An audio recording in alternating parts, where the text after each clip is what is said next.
ಪ್ರಧಾನಿ ಆದ್ರೆ ನಿಮಗೆ ಉತ್ತಮ ಅಂತ ಅನ್ಸುತ್ತೆ? ನರೇಂದ್ರ ಮೋದಿ.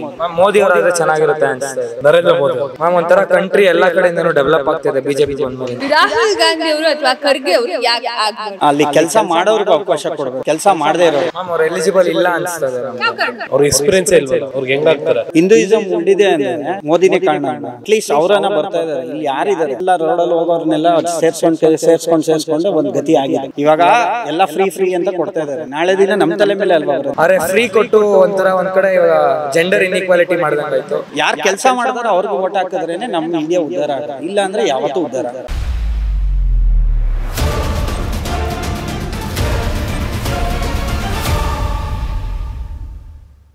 ಸರ್ ನಮಸ್ತೆ ಸರ್. ನಮಸ್ತೆ ಮಾ. ಇವಾಗ ಲೋಕಸಭಾ ಎಲೆಕ್ಷನ್ ಬರ್ತಾ ಇದೆ. ಈ ಲೋಕಸಭಾ ಎಲೆಕ್ಷನ್ ನಲ್ಲಿ ಯಾರು ಪ್ರಧಾನಿ ಆದ್ರೆ ನಿಮ್ಗೆ ಉತ್ತಮ ಅಂತ ಅನ್ಸುತ್ತೆ? ನರೇಂದ್ರ ಮೋದಿನೇ. ಯಾಕೆ ಸರ್ ನರೇಂದ್ರ ಮೋದಿ ಅವರು? ಅವ್ರು ಮಾಡ್ತಾ ಇರೋ ಕೆಲಸ ಎಲ್ಲ ಕರೆಕ್ಟಾ ಇದೆ. ಯಾರು ಕರೆಕ್ಟಾ ಇದ್ದಾರೋ ಅವ್ರು ಬಂದ್ರೇನೆ ಬೆಸ್ಟ್ ಅಲ್ವಾ? ಒಂದೆರಡು ಉದಾಹರಣೆ ಕೊಡ್ಬೋದಾ ಸರ್? ಸರಿ ಮೇಡಮ್, ಇವತ್ತು ಡಿಮಾನಿಟೈಸೇಷನ್ ಆದಮೇಲಿಂದ ನಮ್ಮ ಇಂಡಿಯಾದಲ್ಲಿ ಬ್ಲ್ಯಾಕ್ ಮನಿ ಬಂದು ಎಲ್ಲೆಲ್ಲೋ ಹೋಗ್ತಾಯಿತ್ತು. ಇವತ್ತು ಬ್ಲ್ಯಾಕ್ ಮನಿ ಅನ್ನೋದನ್ನೇ ಇಲ್ಲದೇ ಇದ್ದಂಗೆ ಮಾಡಿದ್ದಾರೆ. ಅದೊಂದು ಇಂಪಾರ್ಟೆಂಟು. ಅದು ಬಿಟ್ಬಿಟ್ಟು ನಿಮಗೆ ರೂಟ್ಸಿಂದ ಹೋಗ್ತಾ ಇದ್ದಾರೆ. ಟೇಕ್ ಟೈಮ್ ಅಷ್ಟೇ. ಅದು ಅರ್ಥ ಮಾಡ್ಕೊಳೋರ್ಗೆ ಅರ್ಥ ಆಗುತ್ತೆ, ಅರ್ಥ ಆಗದೆ ಇರೋರ್ಗೆ ಅರ್ಥ ಆಗಲ್ಲ ಅಷ್ಟೇ. ರಾಹುಲ್ ಗಾಂಧಿ ಅವರು ಅಥವಾ ಖರ್ಗೆ ಅವರು ಯಾಕೆ ಆಗ್ಬಾರ್ದು? ಅವ್ರು ಏನು ಮಾಡಿದ್ದಾರೆ ಅಂತ ಅವ್ರು ಆಗಬೇಕು ಹೇಳಿ. ಹೊಸಬ್ರಿಗೊಂದು ಅವಕಾಶ ಕೊಡಬೇಕು ಅಂತ ಅನ್ಸಲ್ವಾ? ನೆಸಿಟಿ ಇಲ್ಲ ಮೇಡಮ್. ಅಲ್ಲಿ ಕೆಲಸ ಮಾಡೋರ್ಗೂ ಅವಕಾಶ ಕೊಡಬೇಕು, ಕೆಲಸ ಮಾಡದೇ ಇರೋರಿಗೆಲ್ಲ. ಇವತ್ತು ಹಿಂದೂ ಉಳಿದಿದೆ ಅಂದರೆ ಅಯ್ಯಪ್ಪನೇ ಅಲ್ವಾ ಕಾರಣ? ಹಿಂದೂಯಿಸಮ್ ಉಳಿದಿದೆ ಅಂದರೆ ಮೋದಿನೇ ಕಾರಣ ಅಲ್ವಾ?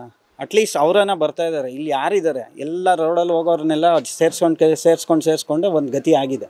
ಅಟ್ಲೀಸ್ಟ್ ಅವರನ್ನ ಬೆಳೆಸ್ತಾ ಇದ್ದಾರೆ. ಬೆಳೆಸಲಿ ಬಿಡಿ. ಹೇಳ್ಕೊಳೋರ್ಗೇನು ಪೊಲಿಟಿಕ್ಸಲ್ಲಿ ಏನು ಬೇಕನ್ನ ಮಾಡ್ಬೋದು. ಅದಕ್ಕೆ ಪೊಲಿಟಿಕ್ಸ್ ಅನ್ನೋದು. ಕಾಂಗ್ರೆಸ್ ಅವರು ಹಲವಾರು ಗ್ಯಾರಂಟಿಗಳನ್ನ ಘೋಷಣೆ ಮಾಡ್ತಾ ಇದ್ದಾರೆ. ಇದು ಯಾವುದಾದ್ರೂ ಪರಿಣಾಮ ಬೀರುತ್ತೆ ಅಂತ ಅನ್ಸುತ್ತಾ? ಮೇಡಮ್, ಅದೆಲ್ಲ ಏನು ಬೀರಲ್ಲ. ಯಾರ್ಯಾರು ಕೆಲಸ ಕರೆಕ್ಟಾಗಿ ಮಾಡಿರ್ತಾರೋ ಆಟೋಮೆಟಿಕ್ಕಾಗಿ ಅವ್ರು ಬಂದೇ ಬರ್ತಾರೆ. ಅದೇನು ನೆಸಿಟಿ ಇಲ್ಲ. ಅವರು ರಾಂಗ್ ಪಬ್ಲಿಸಿಟಿ ಕೊಟ್ಟರೆ ಆಗಲಿ, ಇನ್ನೊಂದು ಪಬ್ಲಿಸಿಟಿ ಇವಾಗ ಒಬ್ಬ ಮನುಷ್ಯ ಕರೆಕ್ಟಾಗಿ ಮಾಡಿದರೆ ಅದು ಆಟೋಮೆಟಿಕ್ಕಾಗಿ ಕರೆಕ್ಟಾಗಿ ಆಗೇ ಆಗುತ್ತೆ. ಅವ್ರಿಗೆ ಓಟ್ ಕೊಡ್ತಾರೆ. ಓಕೆ ಸರ್, ಇವಾಗ ಬೆಲೆ ಏರಿಕೆ ಆಗಿದೆ, ಇದಕ್ಕೆ ಮೋದಿ ಅವರು ಕಾರಣ ಅಂತ ಹೇಳಿ ಹಲವಾರು ವಿರೋಧ ಪಕ್ಷದ ನಾಯಕರು ಹೇಳ್ತಾ ಇದ್ದಾರೆ. ನಿಜಕ್ಕೂ ಹೌದು ಅಂತ ಅನ್ಸುತ್ತಾ? ಅನ್ಸೋದು ಅಂದರೆ ಒಂದು ರೀತಿಲಿ ಆಗಿದೆ, ಇಲ್ಲ ಅಂತಲ್ಲ. ಬಟ್ ಸ್ವಲ್ಪ ಸ್ಯಾಕ್ರಿಫೈಸು ಮಾಡಬೇಕು. ಸ್ವಲ್ಪ ನಾವು ಬುದ್ಧಿನೂ ಉಪಯೋಗಿಸ್ಬೇಕು. ಏನಕ್ಕೆ ಮಾಡಿದ್ದಾರೆ ಅನ್ನೋದೊಂದು ಸ್ವಲ್ಪ ಅರ್ಥ ಮಾಡ್ಕೊಬೇಕು. ಬಟ್ ನಮ್ಮ ಜನಕ್ಕೆ ಅದು ಅರ್ಥ ಆಗಲ್ಲ ಅಷ್ಟೇ. ಫ್ರೀ ಅಂದರೆ ಎಲ್ಲರೂ ರೆಡಿ. ಓಕೆ, ಇವಾಗ ಕರ್ನಾಟಕ ಸರ್ಕಾರದ ಬಗ್ಗೆ ಮಾತನಾಡೋದಾದ್ರೆ ಸಿದ್ದರಾಮಯ್ಯ ಅವರು ಕೊಟ್ಟಿರುವಂತಹ ಎಲ್ಲ ಸೌಲಭ್ಯಗಳು ಕೂಡ ನಿಮಗೆ ಖುಷಿಯನ್ನು ತಂದಿದೆಯಾ? ಓಕೆ, ಬಟ್ ಈ ಕಾಂಟ್ ಸ್ಟೇಬಲ್ ಅನಿಸುತ್ತೆ. ಯಾವ ಥರ? ಮೇಡಮ್, ನಮ್ಮ ದುಡ್ಡು ನಮಗೆ ಕೊಡ್ತಾ ಇದ್ದಾರೆ. ನಾಳೆ ದಿನ ನಮಗೆ ಅಲ್ವಾ ಖಾಲಿ ಆಗೋದು? ಇವಾಗ ಎಲ್ಲ ಫ್ರೀ ಅಂತ ಕೊಡ್ತಾ ಇದ್ದಾರೆ. ನಾಳೆ ದಿನ ನಮ್ಮ ತಲೆ ಮೇಲೆ ಅಲ್ವಾ ಬರೋದು? ನೀವು ಇವಾಗ ಹೇಳಿದ್ರಲ್ಲ ಬೆಲೆ ಏರಿಕೆ ಅಂತ, ಫ್ಯೂಚರ್ಗೆ ಅದೇ ಆಗುತ್ತೆ. ದುಡ್ಡು ಇಲ್ಲ ಅಂದರೆ ಖಜಾನಲ್ಲಿ ಇನ್ನೇನು ಮಾಡ್ತಾರೆ? ಟ್ಯಾಕ್ಸ್ ರೈಸ್ ಮಾಡ್ತಾರೆ. ಆಟೋಮೆಟಿಕ್ಕಾಗಿ ಎಲ್ಲ ಬಂದೇ ಬರುತ್ತೆ. ತಿರ್ಗಾ ಅದೇ ಬೆಲೆ ಏರಿಕೆ ಆಗುತ್ತೆ ಅಷ್ಟೇ. ಓಕೆ ಸರ್, ಇವಾಗ ಪ್ರಧಾನಮಂತ್ರಿ ಯಾರೇ ಆದರೂ ಕೂಡ ಒಂದು ಎಕ್ಸ್ಪೆಕ್ಟೇಷನ್ ಇರುತ್ತೆ. ಶಿಕ್ಷಣಕ್ಕಾಗಲಿ ಅಥವಾ ಹಾಸ್ಪಿಟಲ್ಗಳಿಗಾಗಲಿ ಅಥವಾ ನಾವು ಮಿಡ್ಲ್ ಕ್ಲಾಸ್ ಜನಗಳು ನಮಗೊಂದು ಎಕ್ಸ್ಪೆಕ್ಟೇಷನ್ ಇದೆ ಅಂತ ಅನಿಸುತ್ತೆ. ಆ ಥರ ಎಕ್ಸ್ಪೆಕ್ಟೇಷನ್ ಯಾವ್ದಾದ್ರು ಇದೆಯಾ? ಎಜುಕೇಷನಲ್ಲಿ ಅವರು ಸ್ವಲ್ಪ ಇದೇ ಥರ ಯಾವುದೇನೋ ಒಂದು ರೀತಿಲಿ ಒಂದು ಸಿಸ್ಟಮ್ಯಾಟಿಕ್ಕಾಗಿ ಒಂದು ರೂಲ್ ತಂದರೆ ತುಂಬ ಒಳ್ಳೆಯದಾಗುತ್ತೆ. ಫಸ್ಟ್ ಎಜುಕೇಷನ್, ಆಮೇಲೆ ಹಾಸ್ಪಿಟಲೈಸೇಷನ್. ಒಂದು ಫಿಕ್ಸ್ಡ್ ರೇಟ್ ಮಾಡಬೇಕು. ಆವಾಗ ಎಲ್ಲರಿಗೂ ಈಸಿ ಆಗುತ್ತೆ. ಲಾಸ್ಟ್ ಕ್ವಶನ್ ಸರ್, ಈಗ 18 ವರ್ಷ ಆಗಿರುತ್ತೆ, 19 ವರ್ಷಕ್ಕೆ ಬಿದ್ದಿರ್ತಾರೆ. ಈಗೇನು ಲೋಕಸಭಾ ಎಲೆಕ್ಷನ್ ಬಂತಪ್ಪ, ನಾನೊಂದು ಓಟ್ ಹಾಕ್ಬಿಡ್ತೀನಿ ಅಂತ ಯುವ ಶಕ್ತಿಗಳು ಕಾಯ್ಕೊಂಡು ಕೂತ್ಕೊಂಡಿರ್ತಾರೆ. ಅವರಿಗೆ ಏನು ಹೇಳೋಕ್ಕೆ ಇಷ್ಟಪಡ್ತೀರಾ? ಅವರು ಓಟ್ ಹಾಕಬೇಕು, ಕರೆಕ್ಟ್ ಪರ್ಸನ್ಗೆ ಹಾಕಬೇಕು ಅಷ್ಟೇ. ಇನ್ನೇನು ಹೇಳೋಕ್ಕೆ ಇಷ್ಟಪಡೋಲ್ಲ. ಯಾರು ಕೆಲಸ ಮಾಡ್ತಾರೋ ಅವ್ರಿಗೂ ಓಟ್ ಹಾಕಿದ್ರೇ ನಮ್ಮ ಇಂಡಿಯಾ ಉದ್ಧಾರ ಆಗೋದು, ಇಲ್ಲ ಅಂದರೆ ಯಾವತ್ತೂ ಉದ್ಧಾರ ಆಗಲ್ಲ ಅಷ್ಟೇ. Thank you sir. ನಮಸ್ತೆ ಸರ್. ನಮಸ್ಕಾರ. ನಮಸ್ತೆ. ಲೋಕಸಭಾ ಎಲೆಕ್ಷನ್ ಬರ್ತಾ ಇದೆ. ಈ ಲೋಕಸಭಾ ಎಲೆಕ್ಷನ್ ನಲ್ಲಿ ಯಾರು ಪ್ರಧಾನಿ ಆದ್ರೆ ಉತ್ತಮ ಅಂತ ಅನ್ಸುತ್ತೆ? ರಾಹುಲ್ ಗಾಂಧಿನ ಅಥವಾ ಮೋದಿನ? ಮೋದಿ ಅವರಾದ್ರೆ ಚೆನ್ನಾಗಿರುತ್ತೆ ಅನಿಸ್ತಾ ಇದೆ. ನರೇಂದ್ರ ಮೋದಿ ಅವರು. ಯಾಕೆ ಸರ್ ನರೇಂದ್ರ ಮೋದಿ ಅವರು? ಮ್ಯಾಮ್, ಒಂಥರ ಕಂಟ್ರಿ ಎಲ್ಲ ಕಡೆಯಿಂದನೂ ಡೆವಲಪ್ ಆಗ್ತಿದೆ ಬಿಜೆಪಿ ಬಂದ್ಮೇಲಿಂದ. ಅದಕ್ಕೋಸ್ಕರ ಮೋದಿ ಅವರಾದ್ರೆ ಚೆನ್ನಾಗಿರುತ್ತೆ. ನೇಷನ್ ವೈಡ್ ಡೆವಲಪ್ಮೆಂಟ್ಸ್ ಆಗ್ತಾ ಇದೆ. ಅದಾದ್ಮೇಲೆ ಕರಪ್ಷನ್ ಕಮ್ಮಿ ಆಗ್ತಾ ಇದೆ. ಸೊ ಮೋದಿ ಅವರಿದ್ರೆ ಚೆನ್ನಾಗಿ. ಯಾಕೆ ರಾಹುಲ್ ಗಾಂಧಿ ಅವರು ಆಗ್ಬಾರ್ದು? ನೀವೊಬ್ರು ಯೂತ್ಸ್ ಆಗಿ ಮತ್ತೊಂದು ಯೂತ್ಸ್ಗೆ ಅವಕಾಶವನ್ನ ಕೊಡೋಣ ಅಂತ ಯಾಕೆ ಅನಿಸ್ತಾ ಇಲ್ಲ ನಿಮ್ಗೆ? ಮ್ಯಾಮ್ ಅವ್ರು ಎಲಿಜಿಬಲ್ ಇಲ್ಲ ಅನಿಸ್ತದೆ ಯಾವ ನಮ್ಗೆ. ಕಾರಣಕ್ಕೆ ಸರ್? ನಮ್ಗೆ ಎಷ್ಟೊಂದು ಕಡೆಯಿಂದ ಎಷ್ಟೊಂದು ರೀಸನ್ಸ್ ಇದ್ದಾವೆ. ಮತ್ತು ಕಾಂಗ್ರೆಸ್ ಒಂದು 50 years ಮೇಲೆ ಇದ್ದರು ಅವರು. ಇದರಲ್ಲಿ ಅವ್ರು ಏನೂ ಮಾಡಿಲ್ಲ, ಯೂತ್ಸ್ಗಂತೂ ಏನೂ ಡೆವಲಪ್ಪು ಆಗಿಲ್ಲ, ಏನೂ ಯೂಸ್ಫುಲ್ಲು ಆಗಿಲ್ಲ. ಅದಕ್ಕೋಸ್ಕರ ಅವ್ರು ಬೇಡ ಅಂತ ಸರ್.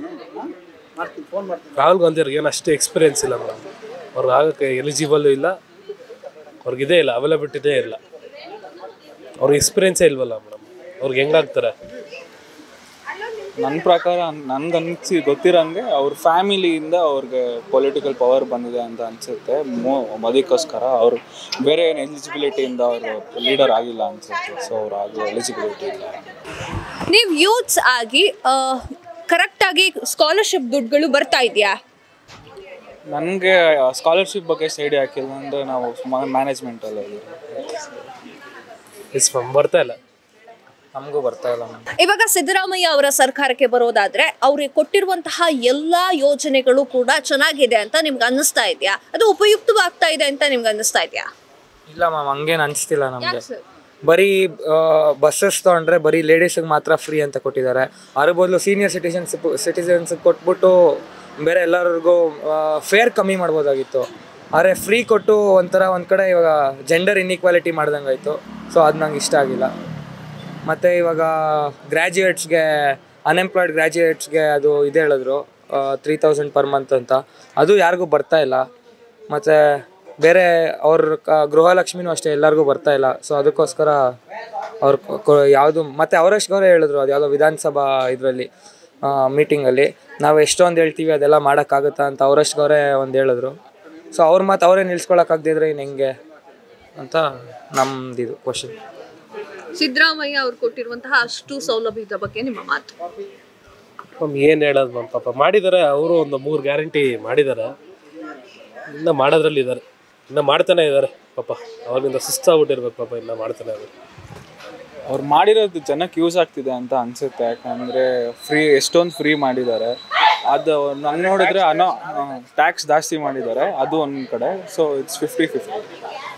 ಓಕೆ ಸರ್, ಈಗ ಮೋದಿ ಅವರನ್ನ ಬೀಳ್ಸೋಕ್ಕಾಗಿ ವಿಪಕ್ಷ ನಾಯಕರುಗಳಾಗಿರ್ಬೋದು, ವಿರೋಧ ಪಕ್ಷದ ನಾಯಕರಾಗಿರ್ಬೋದು, ಹಲವಾರು ಯೋಜನೆಗಳನ್ನ, ಷಡ್ಯಂತ್ರಗಳನ್ನ ರೂಪಿಸ್ಕೊಂಡಿದ್ದಾರೆ. ನಿಜಕ್ಕೂ ಅದು ಮೋದಿ ಅವರ ಮೇಲೆ ಪ್ರಭಾವ ಬೀರುತ್ತೆ ಅಂತ ನಿಮ್ಗೆ ಅನ್ಸುತ್ತಾ? ಇಲ್ಲ, ಮೋದಿ ಅವರು ಇಂಟರ್ನ್ಯಾಷನಲಿ ತುಂಬ ಪವರ್ಫುಲ್ ಲೀಡರ್ ಆಗಿದ್ದಾರೆ. ಹಾಗಾಗಿ ನಮ್ಮ ದೇಶದಲ್ಲಿ ರಾಹುಲ್ ಗಾಂಧಿ ಒಬ್ಬರೇ ಅನ್ಸುತ್ತೆ ಆ ಥರ ಬೀಳ್ಸಕ್ಕೆ ಆದರೆ ಟ್ರೈ ಮಾಡೋದು. ಸೊ ಮೋದಿ ತುಂಬ ಪವರ್ಫುಲ್ ಆದಂಗೆ. ಸೊ ಮೋದಿ ಇಲ್ಲ, ಬೀಳ್ಸೋಕ್ಕಾಗಲ್ಲ ಮ್ಯಾಮ್. ಯಾಕಂದರೆ BJPಯಲ್ಲಿ ಮೋದಿಯವ್ರು ಮಾಡಿರೋದು 15 yearsಯಿಂದ ಗೊತ್ತು ಎಲ್ಲರಿಗೂ ಏನೇನು ಮಾಡಿದ್ದಾರೆ, ಏನೇನು ಡೆವಲಪ್ ಮಾಡಿದ್ದಾರೆ ಅಂತ.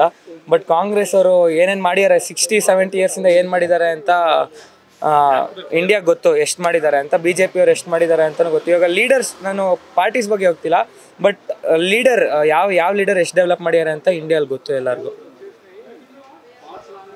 ಓಕೆ ಸರ್, ಇವಾಗ ಇನ್ನೇನು ಎಲೆಕ್ಷನ್ ಬರ್ತಾ ಇದೆ. ಯಾರೇ ಪ್ರಧಾನಿ ಆದರೂ ಕೂಡ, ಮೋದಿ ಅವರಾಗಿರ್ಬೋದು, ರಾಹುಲ್ ಗಾಂಧಿ ಅವರಾಗಿರ್ಬೋದು, ಅಥವಾ ಖರ್ಗೆ ಅವರೇ ಆಗಿರ್ಬೋದು, ಯಾರೇ ಪ್ರಧಾನಿ ಆದರೂ ಕೂಡ ಒಂದು ಎಕ್ಸ್ಪೆಕ್ಟೇಷನ್ ಅಂತ ಇರುತ್ತೆ. ಒಂದು ಯೂತ್ಸ್ ಆಗಿ ನಿಮ್ಗೆ ಏನು ಎಕ್ಸ್ಪೆಕ್ಟೇಷನ್ ಇದೆ? ಮ್ಯಾಮ್, ಯಾರೇ ಬಂದರೂ ಇನ್ಫ್ರಾಸ್ಟ್ರಕ್ಚರ್ ಮತ್ತು ಕಂಟ್ರಿ ಇನ್ನೂ ಸ್ವಲ್ಪ ಫಾರ್ವರ್ಡ್ ಆಗಿ ಡೆವಲಪ್ ಆಗುತ್ತೆ.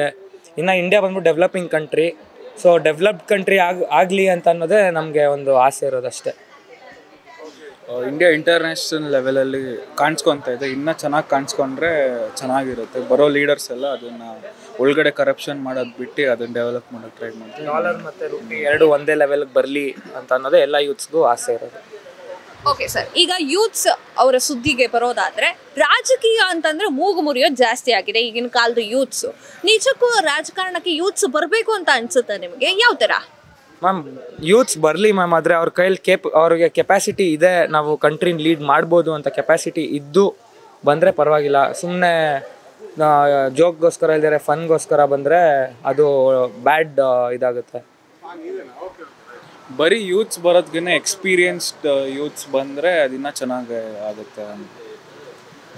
ಓಕೆ, ಈಗ 18 ವರ್ಷ ತುಂಬಿರುತ್ತೆ, 19 ವರ್ಷಕ್ಕೆ ಬಿದ್ದಿರ್ತಾರೆ. ಇವಾಗೇನು ಲೋಕಸಭಾ ಎಲೆಕ್ಷನ್ ಬಂತಪ್ಪ, ನಾವೊಂದು ವೋಟ್ ಹಾಕ್ಬಿಡೋಣ ಅಂತ ಯೂತ್ಸು ಕಾಯ್ಕೊಂಡು ಕುತೂಹಲದಿಂದ ಇರ್ತಾರೆ. ಅಂಥವ್ರಿಗೆ ನೀವೊಬ್ರು ಯೂತ್ಸ್ ಆಗಿ ಏನು ಹೇಳೋಕೆ ಇಷ್ಟಪಡ್ತೀರಾ? ಎಲ್ಲ ಲೀಡರ್ಸ್ ಬಗ್ಗೆನೂ ತಿಳ್ಕೊಂಡು ವೋಟ್ ಮಾಡಿ, ಯಾರ್ಯಾರು ಏನೇನು ಮಾಡಿದ್ದಾರೆ ಕಂಟ್ರಿಗೋಸ್ಕರ ಅಂತ ತಿಳ್ಕೊಂಡು ವೋಟ್ ಮಾಡಿ ಅಂತ ಹೇಳಕ್ಕೆ ಇಷ್ಟಪಡ್ತೀನಿ. ಹೊಸ್ದಾಗಿ ವೋಟ್ ಮಾಡೋರಿಗೆ ಫುಲ್ ಎಕ್ಸೈಟ್ಮೆಂಟ್ ಇರುತ್ತೆ, ಹೊಸ ಎಕ್ಸ್ಪೀರಿಯನ್ಸ್ ಥರ ಇರುತ್ತೆ. ಅದನ್ನು ನೋಡೋದು ಬಿಟ್ಟು ನಮ್ಮ ದೇಶಕ್ಕೆ ಯಾರು ಒಳ್ಳೇದು ಮಾಡಿದ್ದಾರೆ ಅವ್ರಿಗೆ ಮಾತ್ರ ವೋಟ್ ಮಾಡಿದ್ರೆ ಚೆನ್ನಾಗಿ.